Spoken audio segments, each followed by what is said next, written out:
Onde é que foi a última vez que eu falei de livros que estava a ler? Uau! Leituras de abril e maio. Ana, da última vez que gravei tinha o cabelo azul. Da última vez que gravei sobre leituras.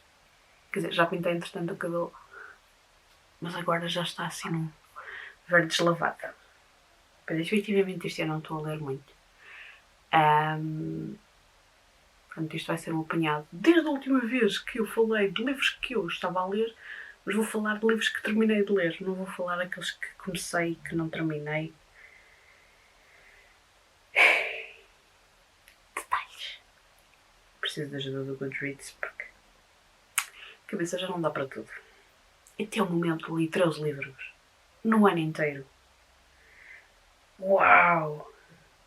Então, as últimas coisas que eu li nos últimos tempos, sendo que a maior parte destas leituras foram terminadas em setembro, exceto uma. Portanto, eu até meados do ano devo ter lido uns 7, devo ter terminado de ler uns 7 livros. Sou capaz de ter começado 14, sim, sem exagero, não sei, não faço a mínima ideia. Andei a ler algumas coisas que não vou contabilizar. Andei a ler algumas web novels, mas que eu acho que não são relevantes. São leitura, são. Mas eu, aquelas que li e terminei de ler, que foram muitas por acaso, mas não acho que sejam relevantes para falar neste canal.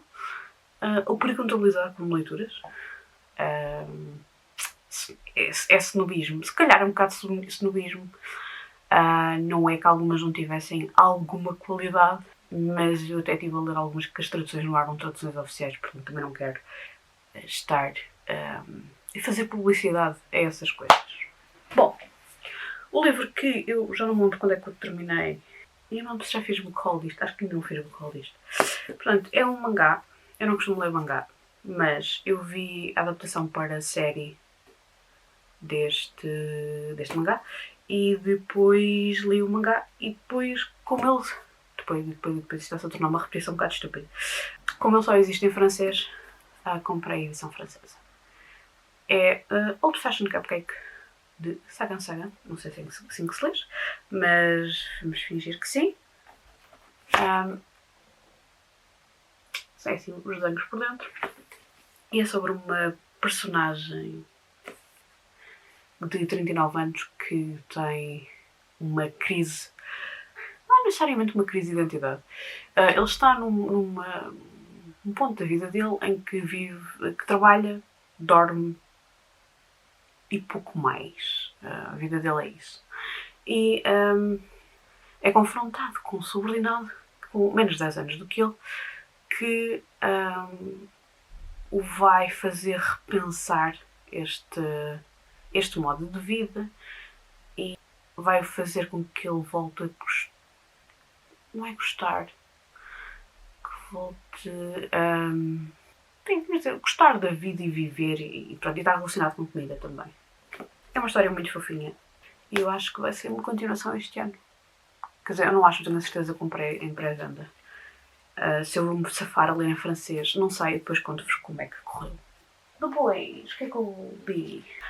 Durante o mês de setembro foram sendo anunciados os vários livros que são os finalistas do prémio Ursula K. Le Guin, e eu comecei a ler 2 livros que fazem parte dos finalistas e acabei por os comprar em formato físico. Um deles é este, After the Dragons, de Cynthia Zhang.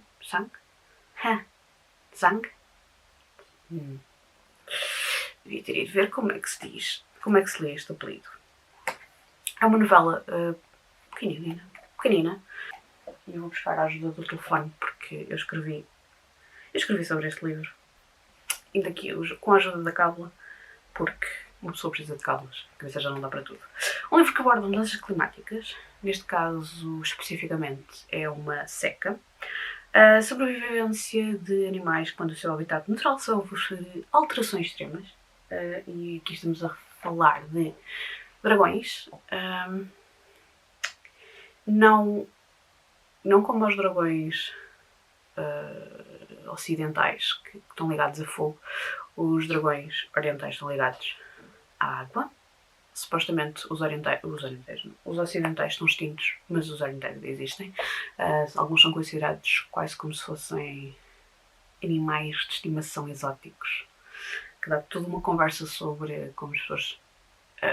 pode ser uma das leituras do livro, pode ser como as pessoas tratam os animais de estimação e os abusos que fazem sobre eles, e depois os abandonos e pronto, enfim, toda uma série de coisas.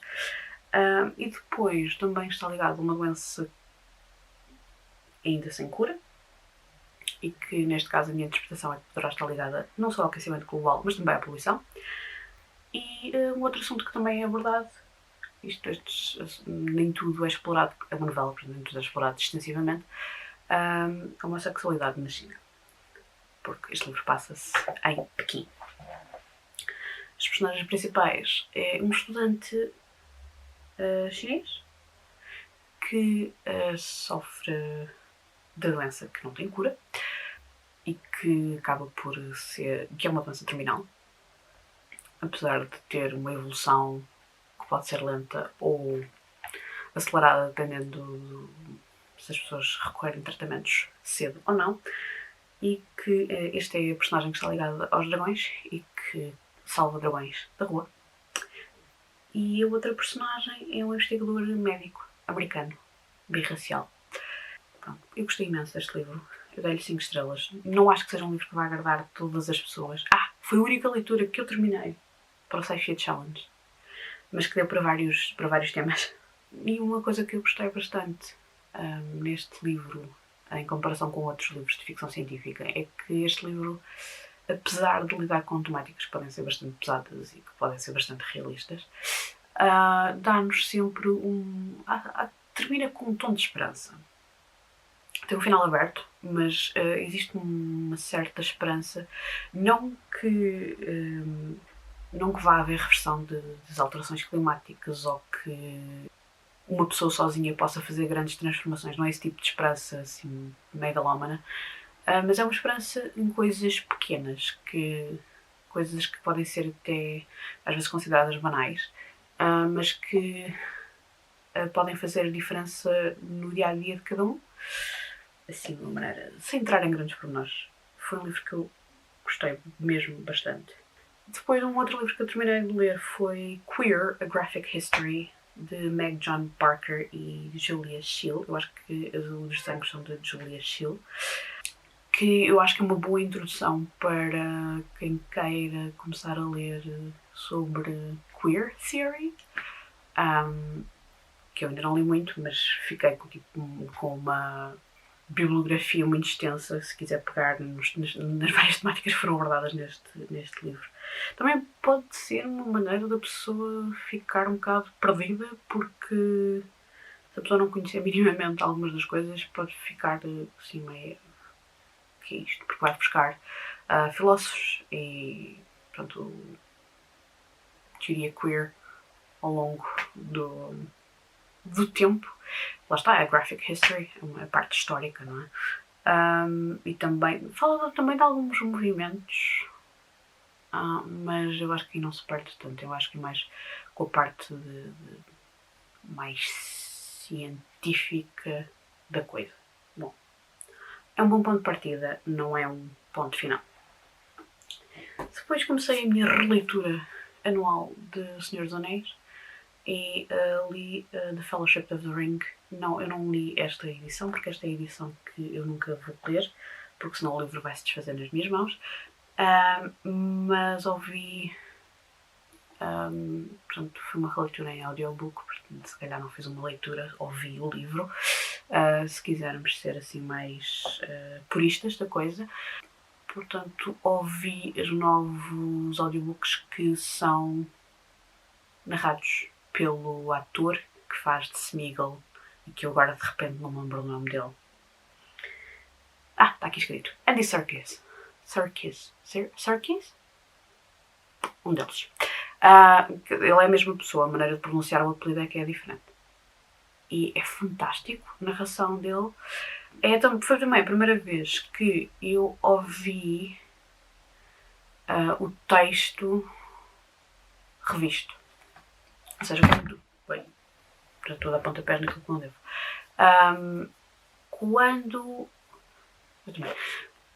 Quando a publicação do Senhor dos Anéis fez 50 anos, foi publicado uma edição do texto de revista e eu ainda não li essa edição, porque ainda não consegui pôr as mãos nela. Por acaso acho que já tenho uma versão desse texto das Duas Torres. Do Regresso do Rei, não sei se aquela edição já é pós 50 anos. Do Regresso da Fellowship of the Ring não tenho ainda nenhuma edição que seja pós 2004, que é 2004, portanto, pós os 50 anos da publicação do Senhor dos Anéis, e por isso mesmo ainda não tinha tido contacto com essa versão do texto, apesar de já ter tido contacto com uma versão que comenta essa versão. Confuso, bastante. E há coisas que eu notei que estavam diferentes, não só nos poemas, nas canções que aparecem, mas também outras pequenas partes de diálogos e por aí afora. Mas de resto é fantástico. O Andy Serkis é quase como se estivéssemos a ouvir o livro com uma série de atores a fazer das personagens. Só que não, é só e apenas um. Então ele tem uma voz para o narrador, uma voz para cada uma das personagens, que no caso do Senhor dos Anéis são imensas. Para quem gosta de audiobooks, recomendo vivamente.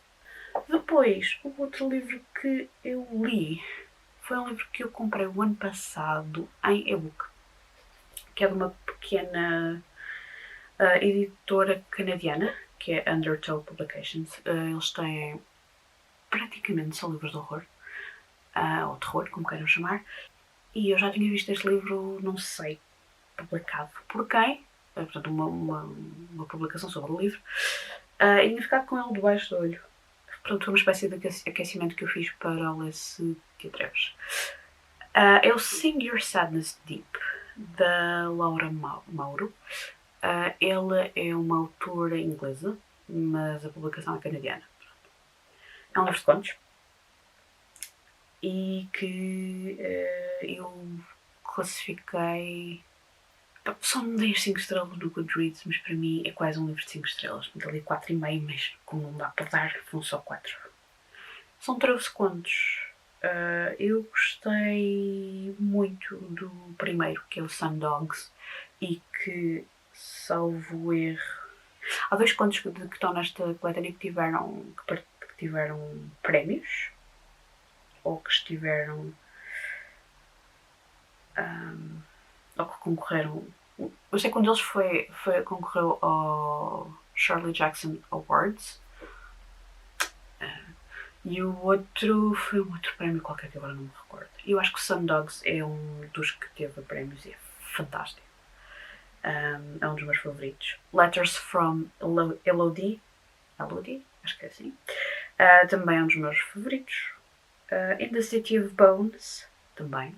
The Looking Glass Girl, que sim, é inspirado na Alice no País das Maravilhas, mas outra coisa.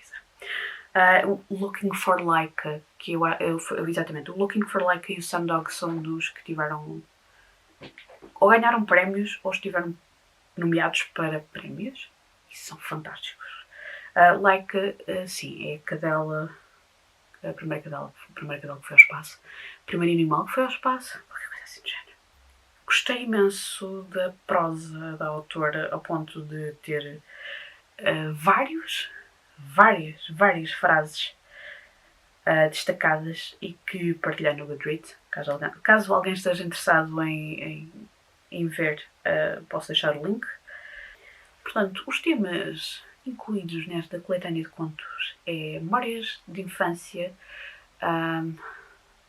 grief, que eu esqueço-me sempre como é que se diz em português. O que é grief? Luto. Doenças terminais, isolamento, paranoia, dor. E são algumas das temáticas abordadas nos contos. E o que eu achei é que, como eu disse, eu gostei muito da prosa da autora. Gostei muito da maneira como as frases estão construídas e como estão, acho que estão bonitas. Ao longo dos contos vamos viajando quase pelo mundo inteiro. Já tenho, aqui nas minhas notas tenho, exatamente. O Sundogs foi finalista, o conto Sundogs foi um dos que eu gostei mais. Foi finalista do Shirley Jackson Award. E o outro, o Looking for Laika, ganhou o British Fantasy Award. Exatamente, agora estava a ver aqui qual era. Portanto, em no Sundogs, estamos no deserto, naquilo que eu identifiquei como Estados Unidos. Eu não sei se está completamente identificado, mas acho que sim. No Letters from Elodie estamos no Reino Unido. Por acaso, é assim, este é o meu favorito de todos. Há aqui um que é muito real, o Pitchka, não sei se é assim que se diz, passa-se no Reino Unido e é sobre uma imigrante russa, penso que é russa, no Reino Unido, que fica grávida e ela é uma imigrante ilegal, portanto as coisas não correm assim muito bem para ela. Se a pessoa tirar a parte mais fantástica, o horror está lá todo na mesma. When Charlie Sleeps também é no Reino Unido. In the City of Bones. Este é outro que eu gostei imenso. Passa-se na Rússia, naquilo que deve ter sido um gulag. Portanto, numa zona erma e onde... Exato, esta frase é fantástica.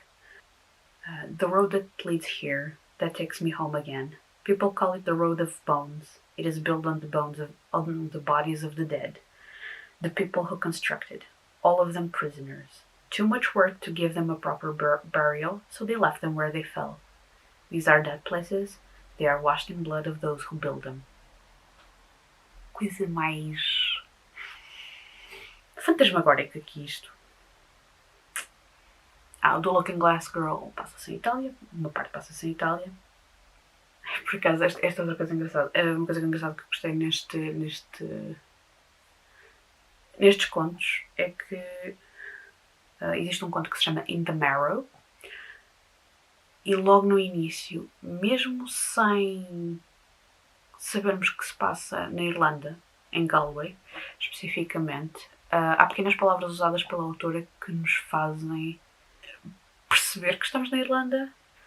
A palavra que é usada para chamar de mãe, que agora não me recordo qual é que é, e havia outra palavra qualquer que me fizeram logo pensar que as personagens eram irlandesas.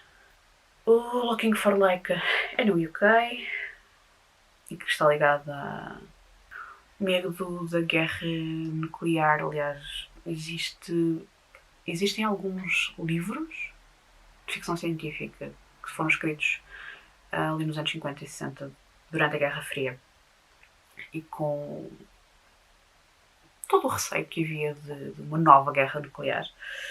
Gostei imenso. Provavelmente vai ser um dos meus livros favoritos do ano. Também não li muitos, não é?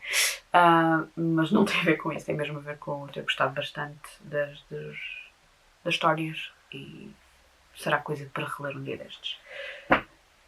E pronto. Foi aquilo que eu li recentemente. Quando terminar os próximos livros, ou melhor, em novembro falo-vos sobre os livros que terminei em outubro, que agora parece que as leituras estão a começar a fluir melhor, o que é um bom sinal, acho eu. Penso eu de que. E vocês têm lido bastante? Têm lido pouco? Têm lido coisas boas? Digam nos comentários e até o próximo vídeo.